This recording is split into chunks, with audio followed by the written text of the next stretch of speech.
Olá, meus irmãos, minhas irmãs, uma boa noite para vocês nessa terça-feira.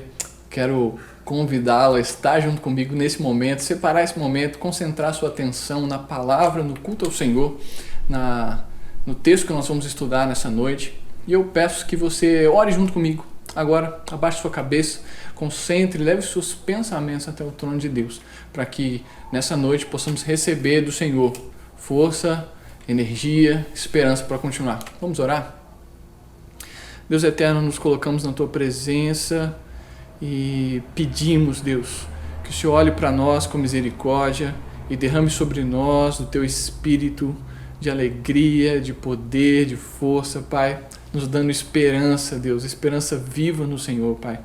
Queremos, Deus, depositar em Ti a nossa confiança e pedir que o Senhor agora venha nos fortalecer no Teu imenso poder e falar ao nosso coração. É isso que Te pedimos agora, Pai, no nome de Jesus Cristo. Amém. Amém, irmãos. Vamos louvar o Senhor com duas músicas, depois nós vamos para o nosso estudo bíblico.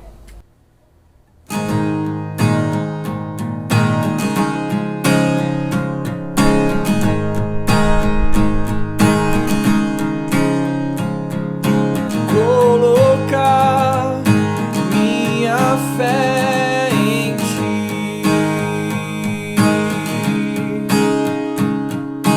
caminhar sem ao lado olhar. Eu creio e confio em Ti. Não vou vacilar, não vou temer, vou crer. Deus abre a porta para mim, um lugar que tem só para mim. Leva-me até o centro do Teu coração.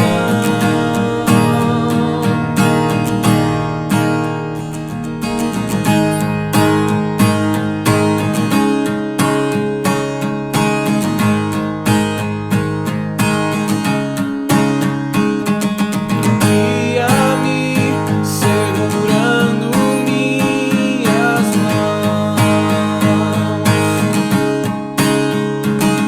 carrega-me quando não posso mais andar, protege-me, leão da tribo de Judá. Não vou vacilar, não vou temer, vou crer. Ó Deus, abre a porta para mim, há um lugar que tem só para mim. Leva-me até o centro do Teu coração. Ó Deus, abre a porta para mim, um lugar que tem só para mim. Leva-me até o centro do Teu coração. Acima do medo, acima da dor, acima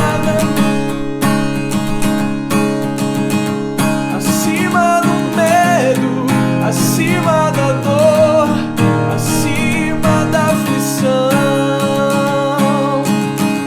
acima do medo, acima da dor, acima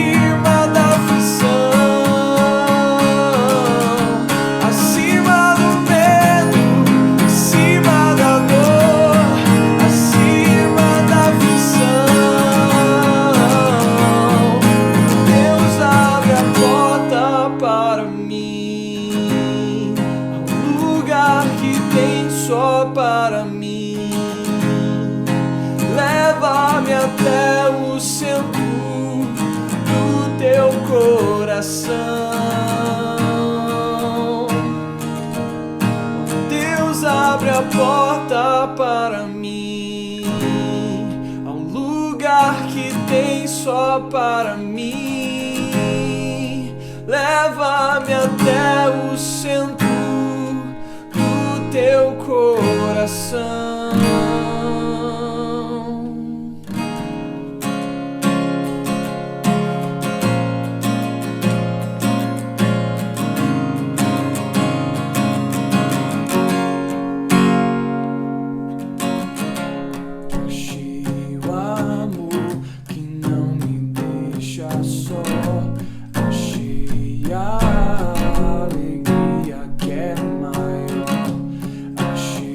Descanso para meu coração, achei alívio e libertação.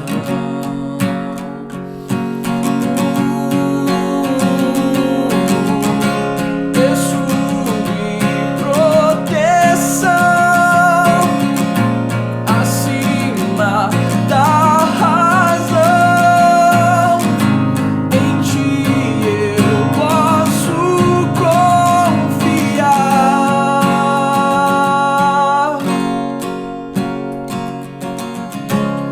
És liberdade pra recomeçar, és esperança pra continuar, és meu abrigo quando a chuva vem. Eu deixo tudo e corro para ti. Oh, oh, oh. Escudo e proteção acima da razão. Em ti eu posso confiar.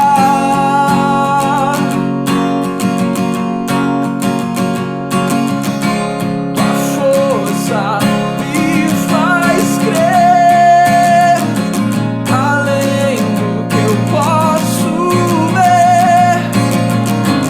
Em ti eu posso confiar.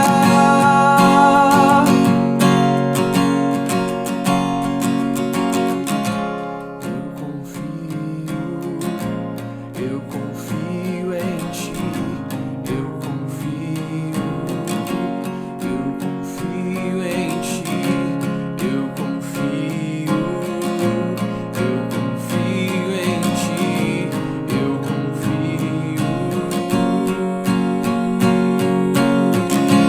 Eu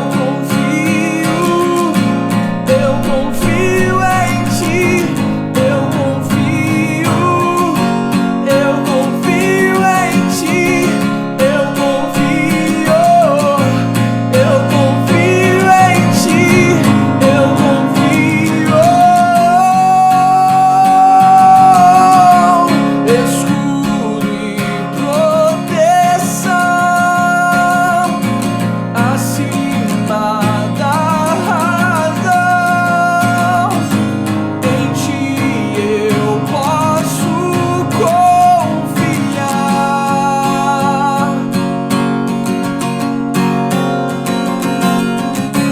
Tua força me faz crer, além do que eu posso ver.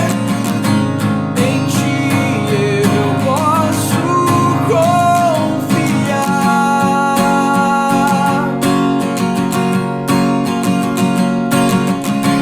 Eu confio em ti, eu confio em ti, eu confio em ti.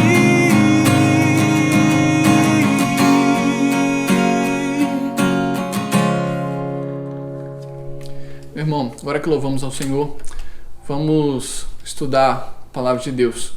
Eu queria começar esse estudo falando sobre uma matéria interessante que saiu na revista Pulso de 1993. Nessa matéria dizia que 56 países ainda sofriam com os efeitos da pós-guerra. 56 deles tinham minas terrestres em algum lugar de seus países, de seus territórios, que ainda estavam ativas. Em 2014, nós temos um estudo sobre a Angola, que 88 mil pessoas foram vítimas desse tipo de armamento, dessas minas terrestres, né? Quando a revista Pulse mencionou em 93, a Angola tinha 20 milhões de minas terrestres. A guerra tinha acabado, só que o perigo ainda existia. A guerra tinha acabado, acabou o conflito, mas a vitória ainda não estava certa, que ainda existia o dano colateral, né? Eu quero falar sobre isso na história de Gideão. A história de Gideão gira em torno dessa guerra contra os midianitas, mas o principal inimigo que nós encontramos em Gideão é a incredulidade, a falta de confiança em Deus.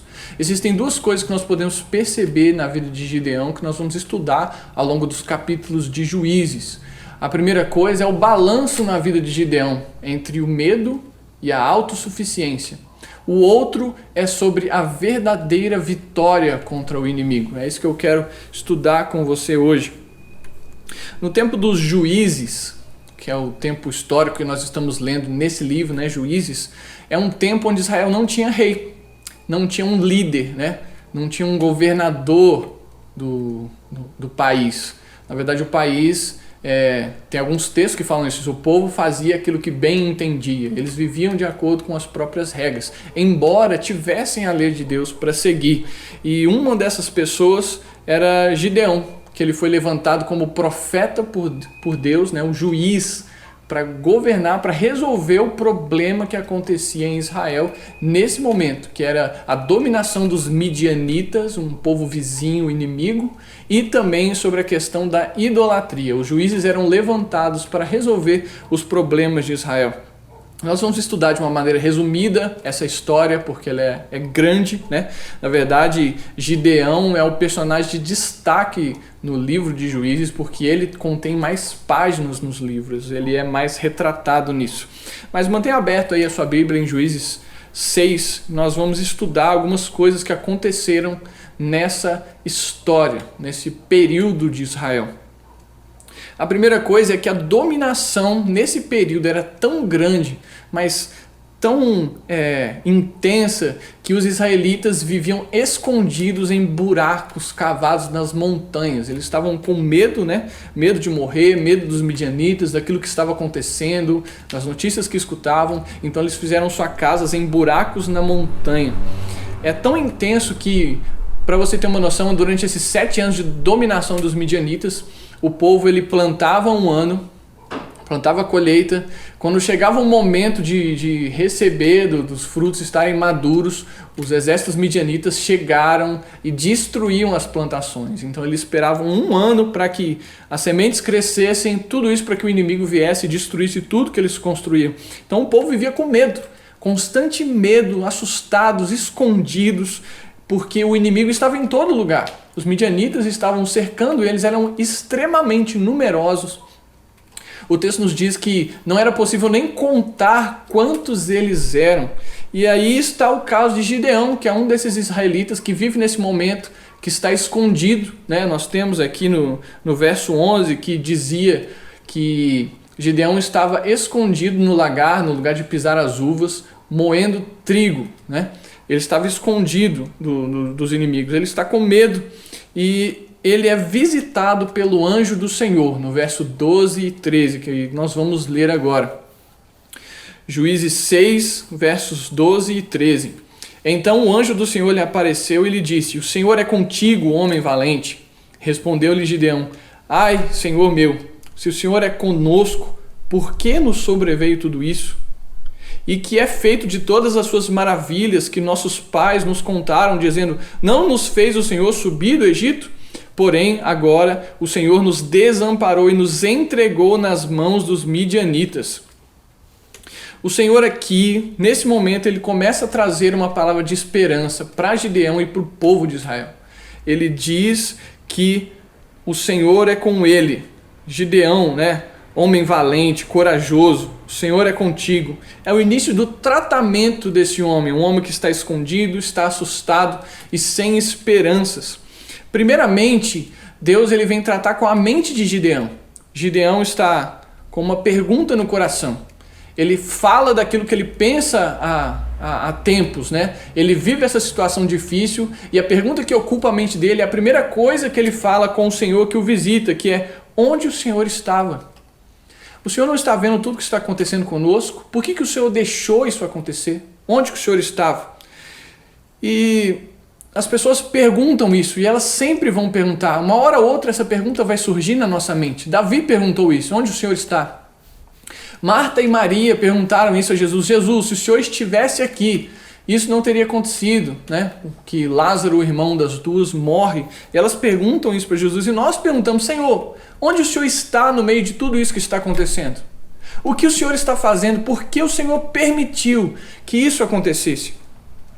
Deus quer tratar aqui do medo que ocupa a mente de Gideão. Quando nós vemos a nossa impotência, a nossa falta de capacidade em solucionar problemas, o medo toma conta de nós. O medo toma conta de nosso coração, das nossas ações. Somos paralisados pelo medo. Então o Senhor responde no verso 14 e 15. Então se virou o Senhor para ele e disse: vai nessa tua força e livra Israel das mãos dos midianitas. Porventura, não te enviei eu? Verso 15. E ele lhes disse: ai, Senhor meu, com que livrarei Israel? Eis que a minha família é a mais pobre em Manassés, e eu, o menor da casa de meu pai. Gideão está com medo de tentar qualquer coisa, porque o medo paralisa, né? Qualquer coisa, ele não consegue pensar em como livrar o povo de Israel, ele não vê soluções. E aí temos a resposta de Deus para ele, que diz que ele está com ele. Eu te enviei, né? Você não acha que pode fazer qualquer coisa quando eu estou com você, Gideão? Se eu te mandar, não significa que você pode. Você não entende que com o pouco que você tem, com a força que você tem, eu posso fazer aquilo que eu quiser? Gideão, então, demonstra, né, responde a resposta do Senhor com outra questão, outra desculpa. Ele diz assim: o que eu posso fazer? Como que eu vou livrar Israel? Como que eu vou resolver essa situação toda? Eu não posso fazer nada. Eu sou o menor da menor casa, da menor tribo de Israel. Eu sou o menor dos menores, o mais insignificante. E Gideão aqui, com medo, ele assume a sua insuficiência em resolver os problemas que estão o cercando. Eu não posso fazer nada. A primeira posição de Gideão é reconhecer que ele não consegue fazer nada sozinho. Essa é a primeira coisa que Gideão reconhece. Eu não posso fazer nada sozinho, Senhor. Quando tudo que podemos fazer é nos esconder, é isso que nós sentimos. Sentimos esse medo. Não posso fazer nada, eu não posso proteger minha família, eu não posso sustentar minha família, eu não posso fazer nada. Essa é uma balança de sentimentos que nós temos, que toda hora, durante toda a nossa vida nós vamos ter. De um lado tem um Gideão com medo, assustado, escondido, que assume que é fraco, que não consegue fazer nada. E depois, mais para frente, nós vamos ver no capítulo 8, um Gideão que acha que pode fazer tudo. Um Gideão que vive na balança. Em um momento ele se sente fraco e impotente, no outro ele se sente capaz de realizar aquilo que ele quiser. Nós vivemos constantemente nessa balança, meu irmão. Eu e você vivemos isso. Todos os dias. Há algumas poucas semanas nós pensávamos que nós éramos donos do nosso próprio destino, que podíamos fazer o que nós quiséssemos, podíamos ir a qualquer lugar, que a nossa inteligência, na nossa capacidade, a gente ia poder conquistar o mundo, a gente ia ganhar dinheiro, a gente ia fazer amizades, a gente ia ter influência, a gente ia fazer com a nossa vida aquilo que nós queríamos, né? A gente sabia como manter a paz dentro da nossa casa, a gente podia dominar o mundo. E hoje, depois que tudo isso acontece, estamos presos dentro de casa, sem solução, sem saber o que fazer. E aí o que acontece? Hoje nós brigamos dentro de casa, nós não conseguimos manter a paz no nosso lar que nós éramos tão orgulhosos de conseguir, porque agora estamos mais perto, convivemos mais, temos mais conflitos.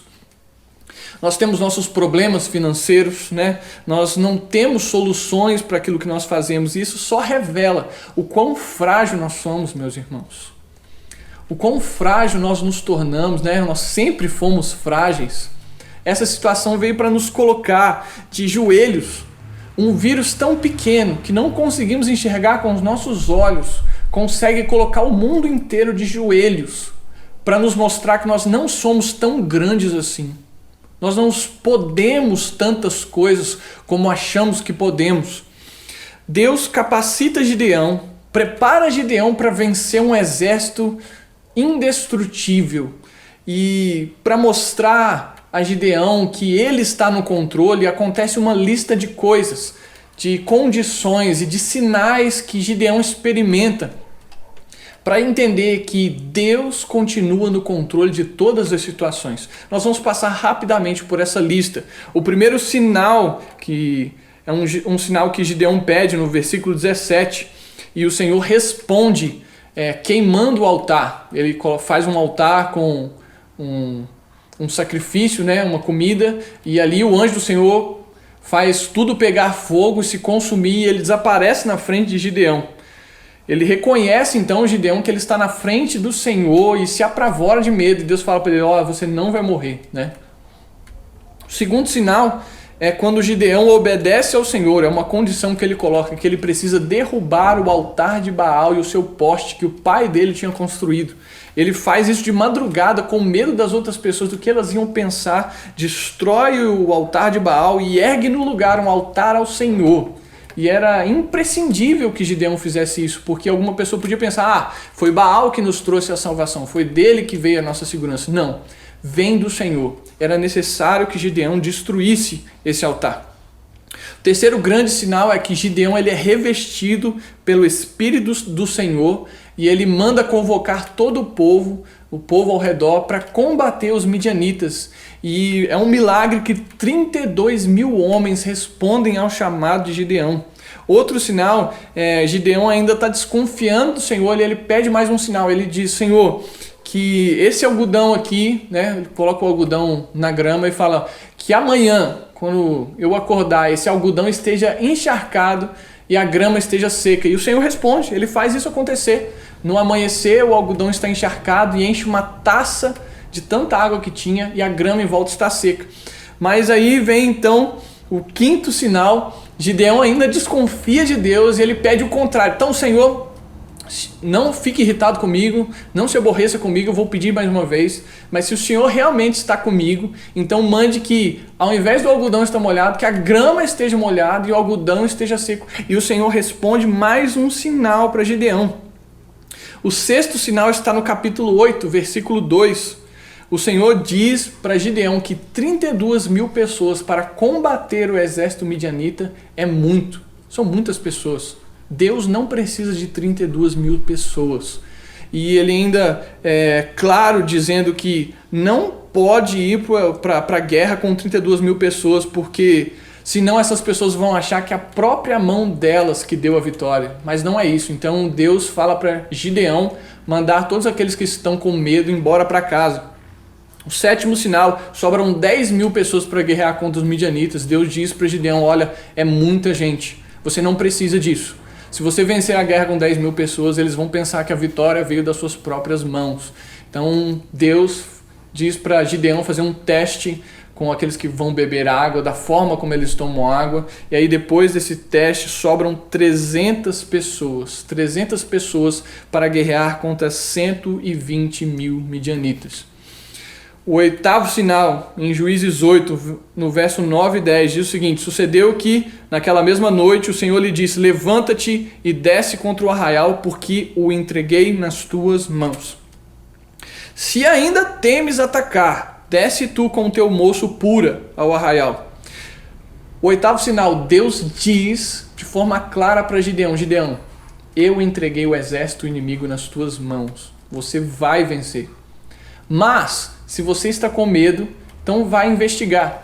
E aí o que Gideão faz? Gideão vai investigar, ele ainda está com medo daquilo que vai acontecer. Ele ainda pensa que ele não vai conseguir, que ele vai ser abandonado por Deus, que ele mesmo não vai conseguir combater aquele exército.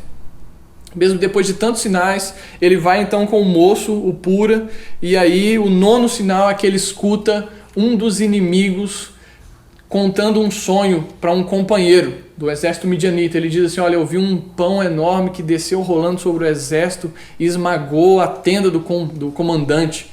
E aí então Gideão, quando ele escuta aquele sonho, ele entende: realmente o Senhor entregou o exército midianita nas minhas mãos. Aí ele entende isso, e aí então finalmente Gideão vai, luta contra o exército midianita e alcança a vitória. Meu irmão, minha irmã, quantos sinais Deus precisa enviar para que você comece a confiar nele? Quantos sinais? O que Deus ainda precisa mostrar para você que você ainda não entendeu? Que Ele está no controle de todas as coisas e que Ele está com você.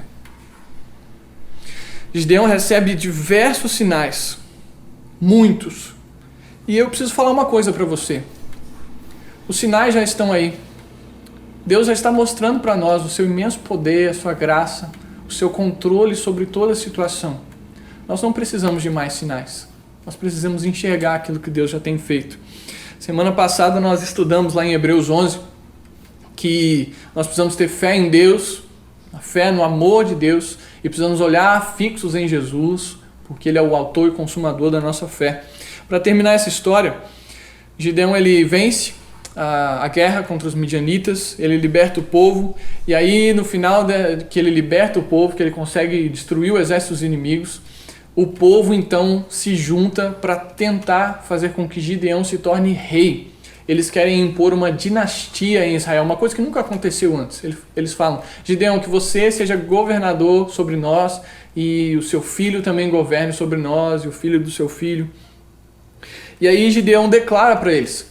Gideão fala uma coisa para eles muito impressionante. Ele diz em Juízes 8:32.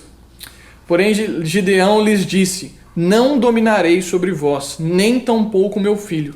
Dominará sobre vós o Senhor. O Senhor vos dominará. Gideão, ele teve a oportunidade de ser feito rei, mas ele disse: não, é o Senhor quem vai ser o rei de vocês. É Deus quem precisa governar os nossos corações, as nossas vidas. Acontece que, embora Gideão diga isso, ele age de maneira diferente. Ele pede para que cada um dê dos despojos que conseguiu um pouco de ouro. Então ele faz uma estola sacerdotal que os sacerdotes usavam para entrar na presença de Deus. E ele coloca na casa dele. Ele também pega um dos seus filhos, das 70 esposas que tinha, e põe o nome desse filho de Abimeleque, que significa: o meu pai é rei. Gideão faz tudo isso. É como se ele pensasse que ele pudesse ser sacerdote do povo, que ele pudesse orientar o povo nas questões religiosas, que ele detinha esse poder. Ele também expressa como se ele pudesse ser rei, porque ele mantém essa estola sacerdotal na sua casa. As pessoas iam até Gideão para adorar essa estola e ali se prostituíam, diz o texto. Eles traíram ao Senhor e começaram a adorar a estola que Gideão tinha feito, né? E ele deixa essa estola na sua casa como um ídolo, e as pessoas começam a ir à casa de Gideão para receber conselhos sobre como viver. É como se Gideão realmente estivesse sendo rei sobre a vida deles, e não o Senhor. Gideão ele em um ponto da história, ele está com medo, ele se considera inútil, e aqui ele começa a fazer mais do que ele deve. Ele começa a ter uma confiança excessiva naquilo que ele pode fazer, nos conselhos que ele pode dar. E a nossa vida vai ser sempre uma eterna balança entre essas duas coisas. Quando estamos com medo, nós descobrimos que nós não podemos fazer nada, que nós somos impotentes diante da situação, que nós não conseguimos pensar em uma solução por nós mesmos, não está na nossa capacidade. Mas quando nós conquistamos alguma coisa, e isso certamente vem através do poder de Deus, nós pensamos que podemos fazer tudo. Pensamos que tudo está no nosso controle e que nós podemos fazer da vida aquilo que nós precisamos, que bem entendemos. Mas o equilíbrio é fundamental, meu irmão, na nossa vida. O equilíbrio entre não poder fazer nada e achar que podemos fazer tudo. Esse equilíbrio se encontra em 2 versículos da Bíblia. O primeiro é João 15:5, que diz o seguinte: eu sou a videira, vós os ramos. Quem permanece em mim e eu nele, esse dá muito fruto, porque sem mim nada podeis fazer. Sem Jesus não podemos fazer nada. Essa é uma verdade certa. Sem Jesus não podemos fazer nada. O outro se encontra em Filipenses 4,13, que diz: tudo posso naquele que me fortalece. Sem Jesus não podemos fazer nada, mas com Jesus podemos fazer tudo. Esse é o equilíbrio, meu irmão.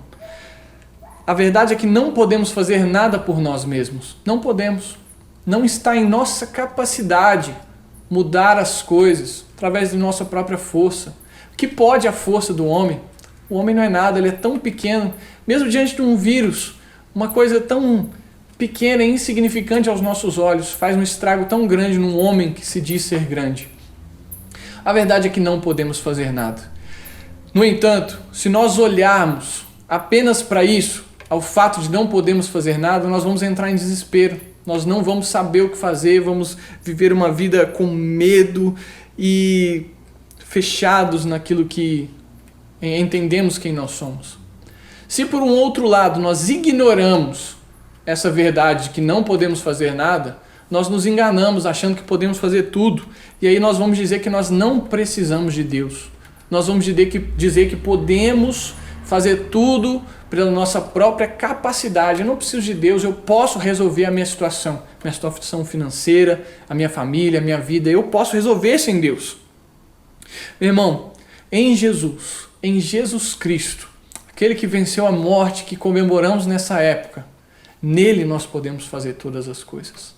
Nele nós podemos ter a segurança que em mais nenhum lugar nós teremos, apenas em Jesus. Então, onde está a sua confiança, meu irmão? Onde você tem depositado sua confiança? Nos remédios? Na precaução? Em alguma ideia? Na situação como um todo, né? Ou então a sua confiança está no fim do coronavírus. Quando esse vírus acabar, tudo vai voltar ao normal, né? Sua confiança está no presidente, na política. Às vezes sua confiança está em você mesmo, nas suas capacidades, na sua inteligência. Meu irmão, você não precisa mais de sinais.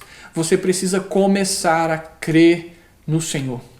Você precisa colocar a sua confiança em Jesus, porque sem Ele nada podemos fazer.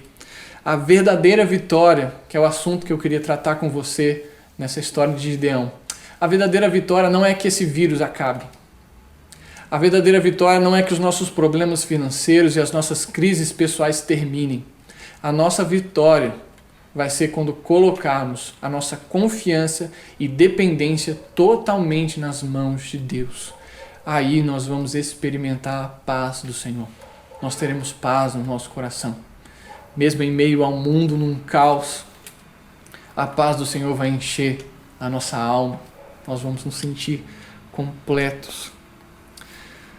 A verdadeira vitória é confiar em Deus e levar outras pessoas a confiarem nele. Nesse momento onde as pessoas estão com medo, onde elas precisam de ajuda, elas não conseguem encontrar uma luz. Meu irmão, seja luz, brilhe nas trevas. Mostre às pessoas que existe um Deus vivo em quem elas podem confiar e encontrar paz. Vamos orar juntos sobre isso? Vamos orar para que Deus derrame do teu poder sobre nós e que consigamos viver para Ele, confiando nele, dependendo dele em todas as coisas. Senhor Deus poderoso e maravilhoso, o Senhor nunca nos abandonou, como diz lá em Mateus 28. Você estará conosco todos os dias até a consumação dos séculos.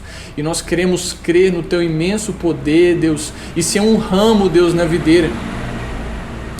Queremos estar ligados no Senhor. Queremos estar firmes na tua palavra, com a fé em Deus e no seu amor e com os olhos fixos em Jesus, entregando tudo, entregando a nossa vida, a nossa família, a nossa situação financeira, o nosso coração, entregando tudo nas mãos do Senhor, Pai. Porque se existe uma coisa que nós precisamos nesse momento, não é de uma solução, não é de um governo que age de maneira correta, não é da política, não é dos cientistas. Deus, nós precisamos do Senhor. Precisamos do teu poder, Jesus, porque tudo podemos naquele que nos fortalece. Por isso nos ajuda a colocar nossa confiança no Senhor e levar outras pessoas a confiarem em Ti, Senhor. Porque é isso que o Senhor nos deixou. Essa é a nossa missão. Essa é a nossa verdadeira batalha, que não é contra carne nem sangue, Senhor. Nós queremos ver vidas entregues ao Senhor, Deus. No nome de Jesus que nós oramos. Amém. Amém, meu irmão. Que Deus abençoe profundamente a sua vida, a sua família nesses momentos. Eu queria deixar um desafio para você. Se você tem um número no seu celular de alguém da igreja, um irmão que você gosta, que você não vê há tanto tempo, eu queria propor um desafio para você durante essa semana. Pegue o seu celular, pegue um telefone e mande uma mensagem de encorajamento para alguém que é irmão, irmã sua na igreja. Ligue para ele e diga, olha, Deus está com você, não tenha medo, confie no Senhor, tudo vai passar, Deus tem um plano, Deus tem um propósito para nós. Esse é o meu desafio para você. Ligue para alguém durante essa semana. Deus abençoe a sua vida, que a graça e a paz de Jesus Cristo, que o amor de Deus, o nosso Pai, tão grande e glorioso, que está no controle de todas as coisas, que a consolação e a presença do Espírito Santo esteja sobre cada um de nós, hoje e para sempre. Amém.